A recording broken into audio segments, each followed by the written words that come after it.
देखिए बेटा, आज हम माटी वाली का क्वेश्चन आंसर बताएंगे। शहरवासी सिर्फ माटी वाले को नहीं, उसके कंटर को भी अच्छी तरह पहचानते हैं। आपकी समझ से वे कौन से कारण रहे होंगे जिनके रहते माटी वाली को सब पहचानते थे? इसका आंसर देखिए। शहरवासी माटी वाली तथा उनके कंटर को भली प्रकार से जानते थे, क्योंकि माटी वाली की लाज मिट्टी हर घर की जरूरत थी, जिससे चूल्हा चौका की पुताई की जाती थी। तो पूरे टिहरी शहर में केवल वही अकेली माटी वाली थी और कई सालों से उसके पास एक ही तरह का कटर था। वह पिछले कई सालों से शहर की सेवा कर रही थी और सभी उसके ग्राहक थे, इसलिए स्वाभाविक रूप से सभी लोग उसे पहचानते हैं। दूसरा क्वेश्चन देखिए। माटी वाली के पास अपने अच्छे या बुरे भाग्य के बारे में ज्यादा सोचने का समय क्यों नहीं था? अपने बुढ़े का पेट पालना ही उसके सामने सबसे बड़ी समस्या थी। सुबह उठकर माटी खाने से माटी खोदना, फिर दिन भर उस मिट्टी को बेचने, इसी में उसका सारा समय बीत जाता था। वह अपनी आर्थिक समस्याओं से उलझी रहती और निम्न स्तर का जीवन जीने वाली औरत थी। ऐसे में माटी वाली के पास अच्छे बुरे भाग्य के बारे में सोचने का समय नहीं था। देखिए बेटा, ये क्वेश्चन जो आंसर दिया गया है ये आपको देखने में बड़ा लग रहा है, लेकिन आप इसको पढ़ करके अपने आप से समझ करके इसका आंसर दे सकते हो। देखिए, हम तीसरा क्वेश्चन बता रहे हैं। भूख मीठी की भोजन मीठा से क्या राय है?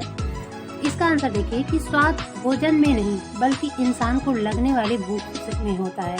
भूख होने पर रूखा सूखा भोजन भी स्वादिष्ट लगता है, क्योंकि भूख और भोजन का आपस में गहरा संबंध है। अगर भूख ना हो तो स्वादिष्ट भोजन भी बेस्वाद लगता है। देखिए, अगले क्वेश्चन है कि पुरखों की गाढ़ी कमाई से हासिल की गई चीजों को हराम के भाव बेचने को मेरा दिल गवाही नहीं देता। मार्किन के इस कथन के आलोक में विरासत के बारे में अपने विचार व्यक्त कीजिए।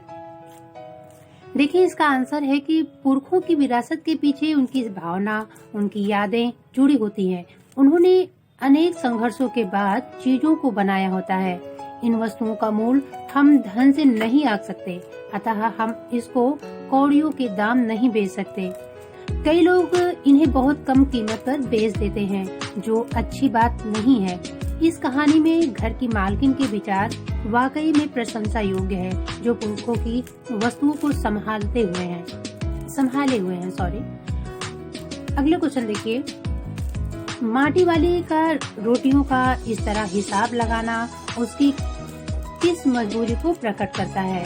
इसका आंसर है कि माटी वाली दिन भर मेहनत करने के बाद इतना नहीं कमा पाती थी कि वह अपना और अपने बीमार पति का पेट भर सके।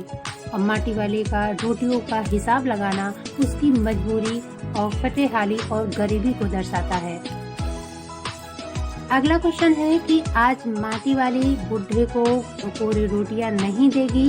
इस कथन के आधार पर माटी वाली के हृदय के भाव को अपने शब्दों में लिखिए। देखिए बेटा, इसका आंसर है कि शहर में जब माटी वाली को कोई रोटी देता था तो वह हिसाब लगाकर स्वयं खाती थी तथा बाकी बची रोटियां अपने बीमार बूढ़े पति के लिए रख लेती थी और उसे साग के साथ खिलाना अपने जीवन साथी के प्रति समर्पण, अटूट प्रेम तथा निष्ठा के भाव को दर्शाता है। वह हर हाल में अपने पति को खुश देखना चाहती है और उसके स्वास्थ्य के प्रति चिंता करती है। इससे उसकी दया, वात्सल्य और सहानुभूति भाव का पता चलता है। अगला क्वेश्चन है कि गरीब आदमी का शमशान नहीं उजड़ना चाहिए। इस कथन का आशय स्पष्ट कीजिए। इसका आंसर है गरीब आदमी का शमशान नहीं जड़ना चाहिए।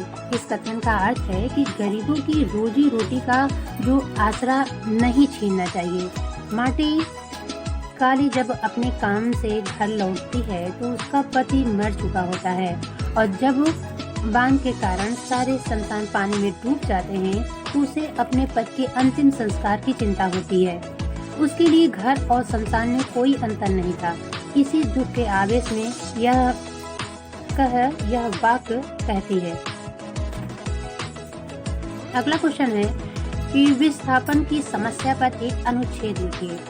इसका आंसर है, विस्थापना का अर्थ है किसी एक जगह पर बसे हुए लोगों को बलपूर्वक हटा देना अथवा वहां से निकाल देना। ऐसे लोगों के सामने घर और वे रोजगार की समस्या उत्पन्न हो जाती है। आज सरकार विकास और प्रगति के लिए कई बार इन लोगों की वहां से हटाना पड़ता है। ऐसा नहीं है कि सरकार विस्थापितों को बसाने के लिए कोई कदम नहीं उठाती, पर ये कदम उठाने के लिए पर्याप्त नहीं होते हैं। धन्यवाद।